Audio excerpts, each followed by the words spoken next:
All right, music fans, welcome. Harmless Dave here, back again, talking real music in real time for some real people out there just like you and just like me. So I almost predicted this one, and I heard this story a few days ago and been a little busy covering other things like, Will Smith smacking Chris Rock because, Will Smith is a musical thing. He was, So everybody had to hear my take on it, right? And the whole conspiracy theory. Here he goes again, coming up with like weird stuff. Well, it was a look, no matter if my theory is right or not on that, it was amazing publicity. You cannot deny, and that's how you have to look through pretty much every lens when it comes to generating interest. I think rock bands should just start beating each other up. I mean, old rock bands having brawls on stage. I mean, Motley Crue, look, it could happen, especially if Vince Neil doesn't get into shape for this big stadium tour. I mean, there could be a brawl, and that will generate more interest. I mean, those guys already have, like the Dirt movie, and then this Pam and Tommy soft porn thing over on, is it Netflix or Hulu or something? One of those two things. I don't know. I think the series might be over with, because I was getting updates from certain classic rock sites, because that's classic rock, the Pam and Tommy thing. That's, episode 2. What happened? It's like, okay, what are we? A housewife at home during the afternoon? Is this the guiding light or something? Like, we need updates on it? Just bizarre. I mean, I guess, and it proves that there's not a lot to talk about in the world of classic rock, at least because these people have all just pushed anything that could be part of the whole classic rock scene. They've pushed it off to the side, whether that's music from the States or music from Sweden or Italy or Greece or any number of countries that is putting out the kind of music that we all used to like that nobody is really covering.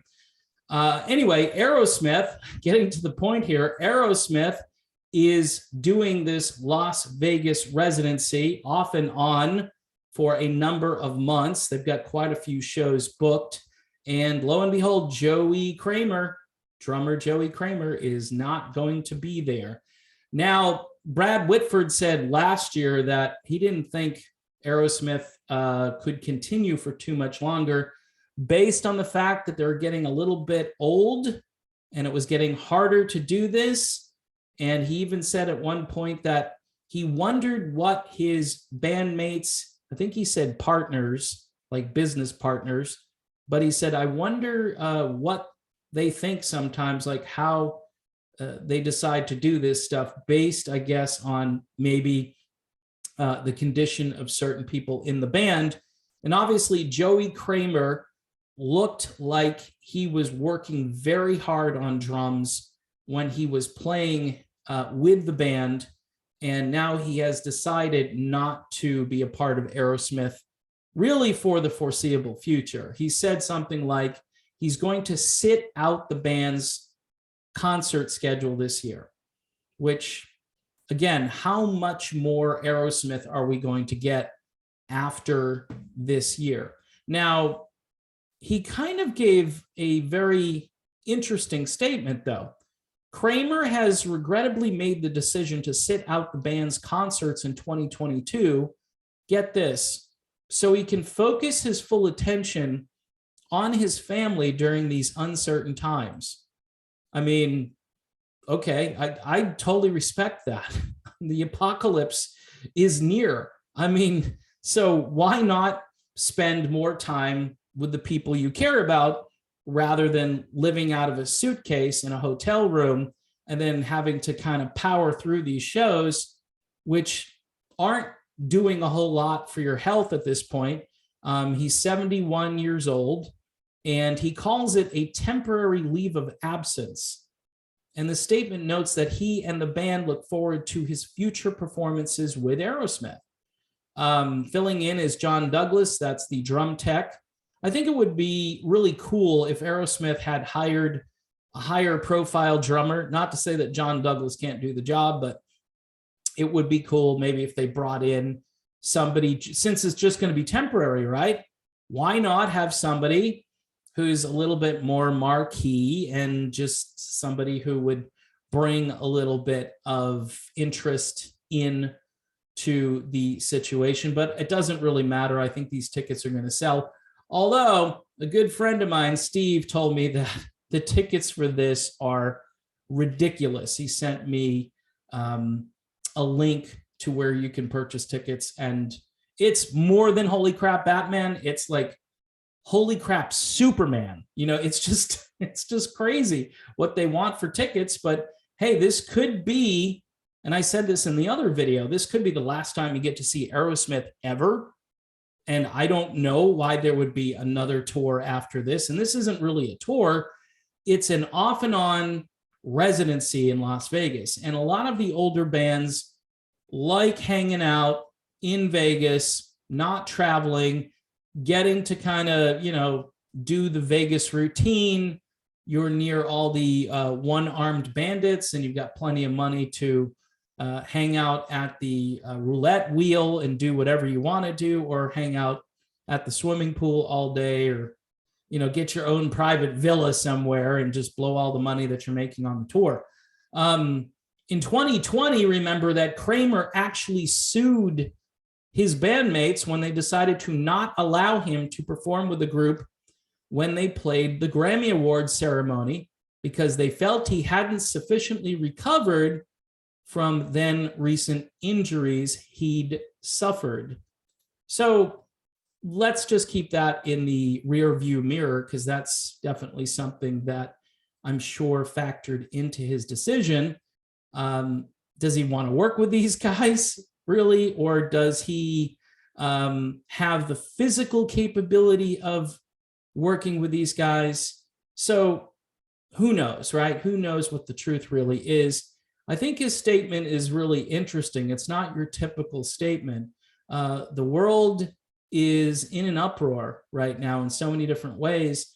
And maybe his family doesn't want him out in Vegas. I'm assuming, and I'm not 100% sure, that he lives probably back in New England somewhere, probably where he grew up. And it's just, this Vegas routine. The shows, I believe they start in June and they're off and on through December. And there are very big breaks. And in addition to that, the band is also playing Fenway Park on September 8th.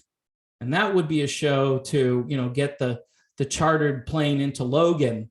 So if anybody wants to set me up for that, that would be like a homecoming for me. I'd take my wife because she's never seen Aerosmith, and it would be spectacular. But I don't know if anybody has that kind of money to send me, because that would be, the tickets alone would cost a fortune. And instead of singing, like I told my wife, instead of singing Sweet Caroline, we'd be singing Sweet Emotion, which to me, that's a cool song at, the seventh inning stretch. So in any event, if anybody, you want to send me to Fenway to see Aerosmith, I would be more than happy to go, but I need plane fare, I need hotel, and I need concert tickets, and I need round trip airfare too. And I don't want to have to wear an oxygen inhibitor on the plane. So unless that rule gets lifted, there's no way, it's just not probably going to happen for me. So in any event, folks, Aerosmith without Joey Kramer, not surprising. Could be the end of Joey Kramer and Aerosmith. Obviously, that's just speculation. He says he wants to work with them again. But according to Brad Whitford, how much longer are they actually going to do this? We shall see. Maybe these Vegas dates are just spectacular and the band gets inspired again and they want more and they'll come back in 2023. It's just crazy because we were talking about this back in 2020 and now it's 3 years later and we're still kind of just trying to get Aerosmith off the ground again. But hopefully they'll do these dates. And this is just an amazing band. One of my favorite bands of all time, and lots of swagger and lots of different, decades of music to get into. If you're going to press me, obviously the 80s into the early 90s period is probably my favorite. But once you get into that music, then you have to explore all of the 70s stuff. And that's the Greatest Hits album, Volume 1. And that thing went platinum and gold and whatever. And it was just a huge seller in where I used to live. So in any event, that's the video. Thanks for watching. Don't forget to subscribe. Hit the bell for notifications. Patreon for $1 a month. And again, looking for airfare, hotel, and tickets, and no oxygen inhibitors on the plane. That's all I want. That's all I'm asking for.